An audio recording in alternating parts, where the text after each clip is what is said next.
যখনই মুসলমানদের ইমান দুর্বল হয়ে গেছে, আমল দুর্বল হয়ে গেছে, আপনার তাজকিয়া দুর্বল হয়ে গেছে, হারাম রিজিক খাওয়া শুরু করেছে, দুনিয়াদার হয়ে গেছে, আমাদের চেতনা শেকড় ভুলে গেছে, হ্যাঁ, আমাদের মানে ইকোনমি নষ্ট হয়ে গেছে, পলিটিক্যাল অ্যাফেয়ার্সের গন্ডগোল চলে আসছে, তখন থেকে আস্তে আস্তে আমরা আবার এই ডমিনেটেড হয়ে গেছে। একে লাস্ট আমি হিসাব করেছি প্রায় 220 বছর, 220 বছর এই ফরাসি বিপ্লবের পর থেকে আমাদের অধঃপতনের সময়টা শুরু হয়েছে। কারণ কি? অনেক কারণ। এই অনেক কারণের মধ্যে অন্যতম একটা কারণ হচ্ছে শিক্ষা ধ্বংস।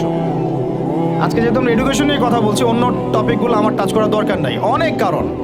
এই আমাদের যে লাস্ট 220 বছরে এই অধঃপতন, যে এখন আমাদেরকে নামাজের মাসালা শেখাতে হয়, ওজুর মাসালা শেখাতে হয়, আমাদের ছেলে মেয়েদেরকে ওমর, খালিদ, হামজার নাম শোনাতে হয়, চেনাতে হয়, হ্যাঁ, ইতিহাস জানাতে হয়, ফিকের মাসালা শেখাতে হয়। কোরআন তেলাওয়াত করতে পারে না 80% মানুষ। ওজু মাসালা,